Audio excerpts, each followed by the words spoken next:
Eric, a first-time caller out of Georgia. Georgia on my mind. Eric, What's going on, brother? all is well. I just wanted to call. I've been listening to the show, so I kind of had another thing I wanted to mention, but I was going to ask if you had heard a couple days ago hold on, let me get my notepad back up. First of all, I appreciate your honesty and your bluntness. I really do enjoy your show, and Thank you. I get a lot out of it. Eric, can you into hold for a stuff. minute? Let me take a quick break. Eric, thanks for holding. Go ahead. Hey, Jesse. All right. Sorry, you caught me off guard a minute ago. I was waiting so long. I kind of had to get my ducks in a row. First of all, I want to just say I was incarcerated about 9 years ago, and I got saved and baptized in prison, and it changed my life. And I just want to thank the Lord for His grace and His mercy on my life, and I just want to share that. How did it change your life? In what way?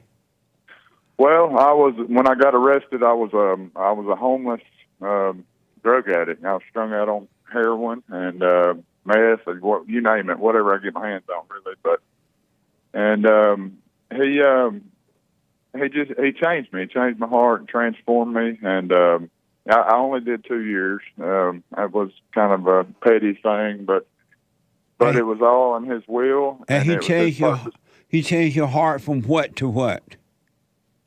From evil to now at least I know that my heart can be evil. I didn't recognize my sin before as I do now, and I know that I'm nothing without Him.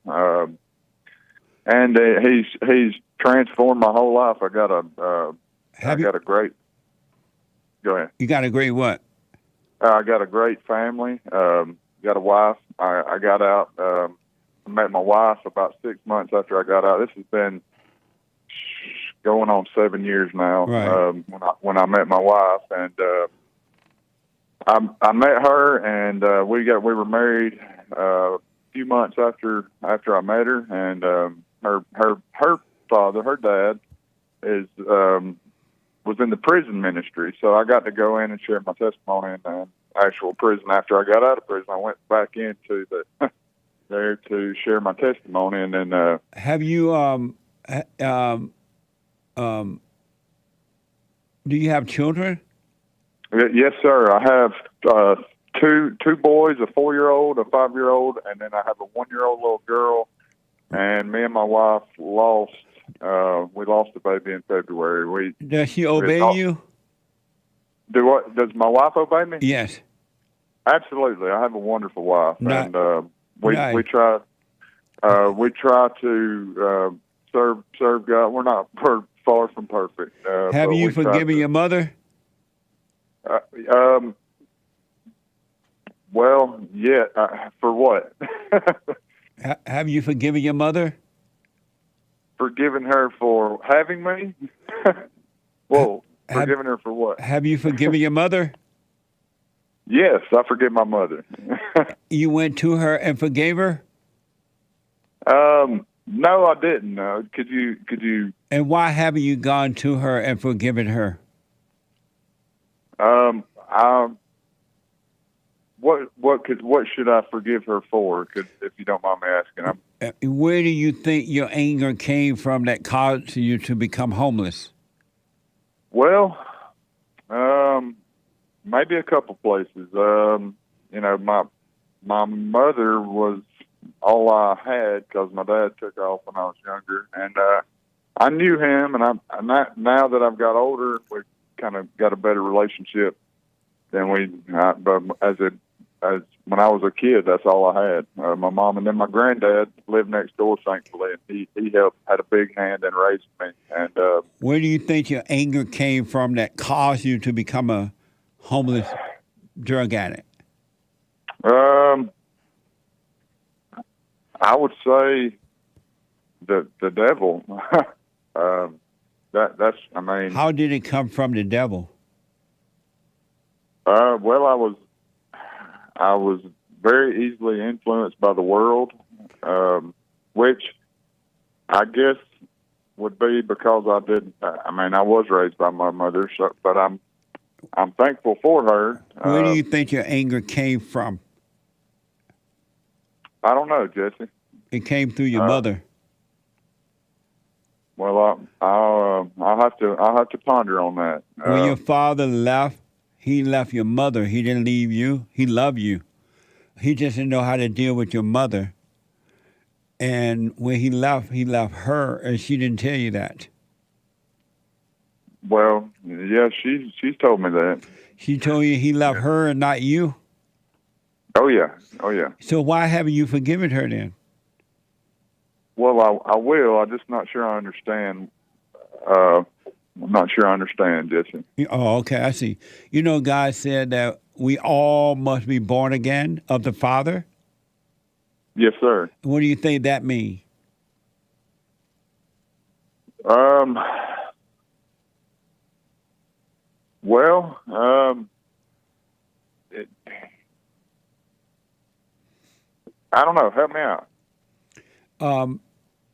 I thought you said you found the Lord or something. Well, I did. But how did you find him without going through your father? Well, I was actually told about him in a prison cell, and maybe Jesse. I mean, I guess my mother never introduced me to God or told me about God or anything. So I mean, I have forgiven her for that because you told her that. Yes, I have forgiven her for. I mean, she's actually come to know the Lord since I've came to know the Lord. When I got out, she saw the transformation in my life, and it's actually changed her. But I have forgiven her for not ever, I guess, not being raised to know. Why do you forgive her for imposing her will on you?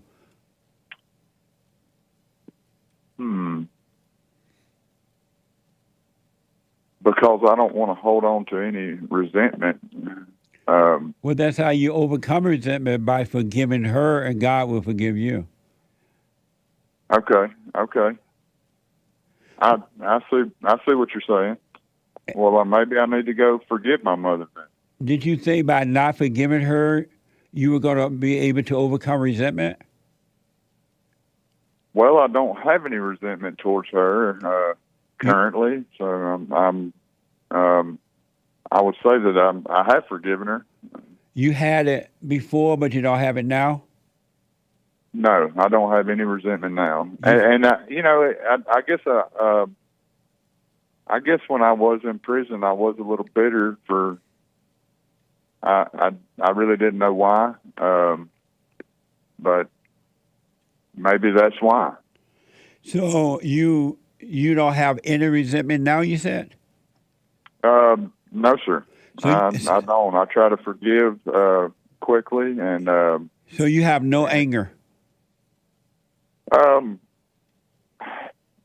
No, not particularly. So you never get angry?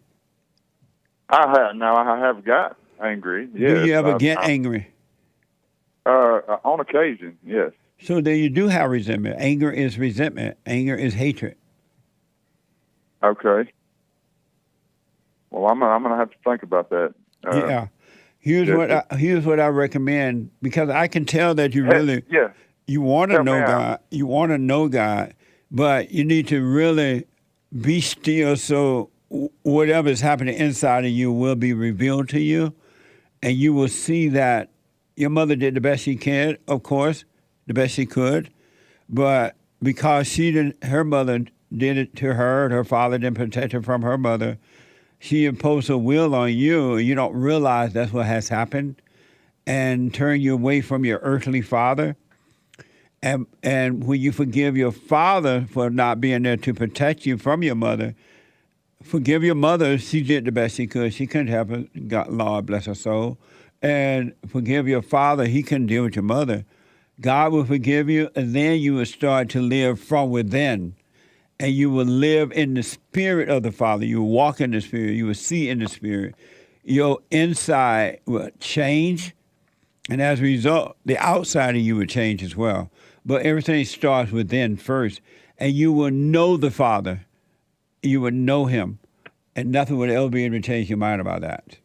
And there will be no anger in you at all, because everyone who has anger is of their father, the devil, all in the name of Jesus. Okay. Because the spirit of anger is evil, and it cannot enter into the kingdom of heaven. That's why God said, before you enter into the kingdom of heaven, you must go and forgive, because you're not going to enter in as long as you have the spirit of evil. I agree with that. I agree with that.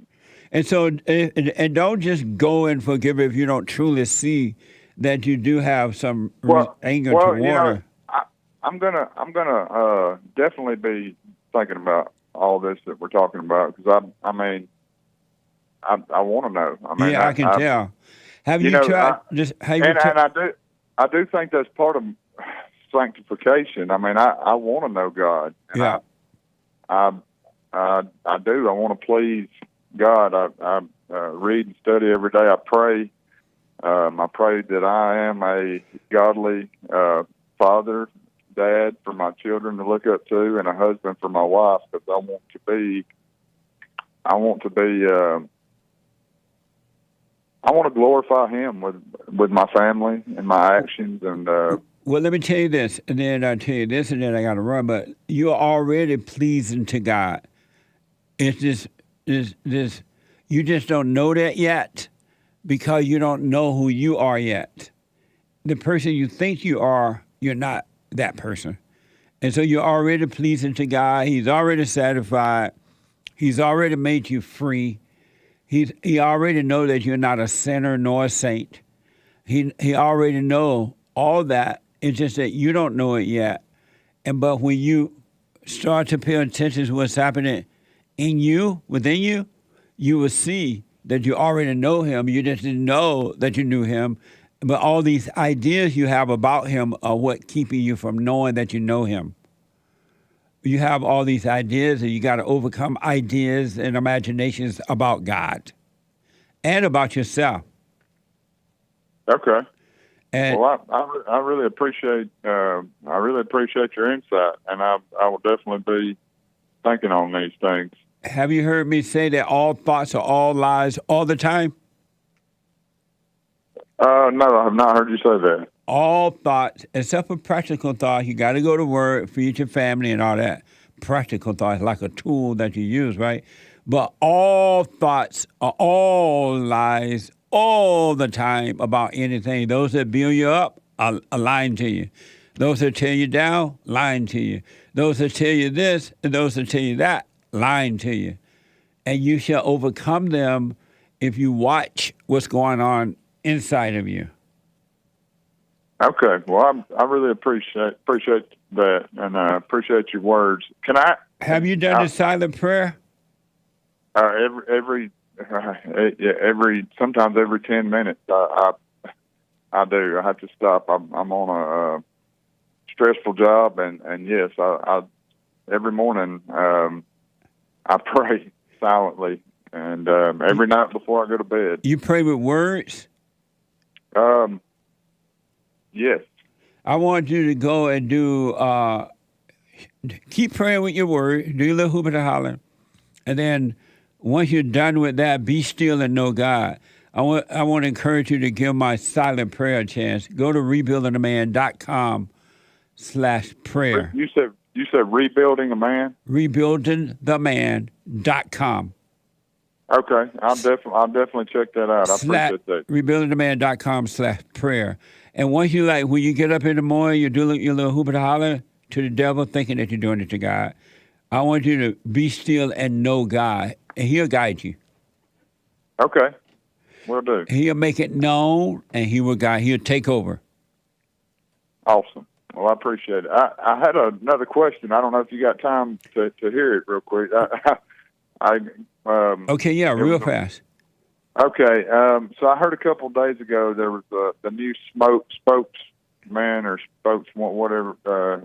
I don't think it's a man. It's for the Ukraine military, extorting the West with Ukrainian refugees. Talking about we sure would hate for the West to cut off funding for the Ukraine.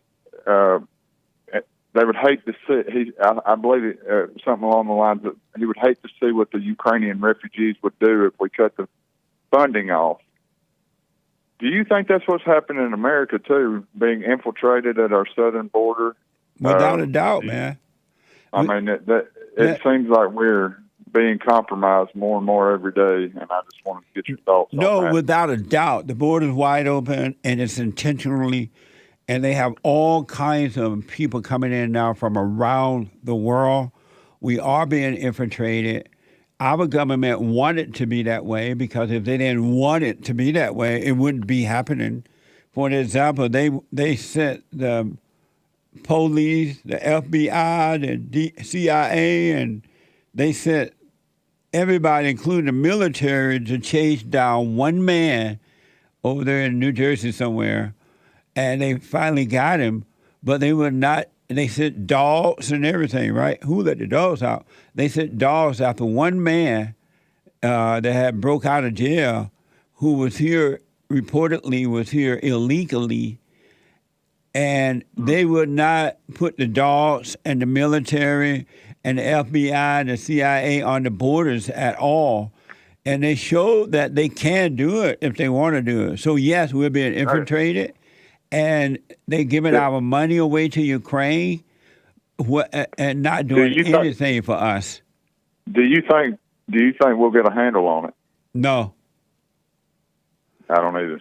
No. It's over for my country. That's why I'm trying to encourage people to overcome fear by returning to the Father, by forgiving and returning to the Father, because it's gone to get worse before it get better. My country is not coming back. I agree with that. I agree with that. Thanks for your call, Eric. Call me again. Will do. I appreciate you taking my call, and it was good talking to you. I'm definitely appreciate your words, and I'm going to check out rebuildingaman.com and I'm going to check it out, and I'll get back with you. Absolutely, brother. Thank you. Thank you, sir. Thank you. Okay. The country gone, folks.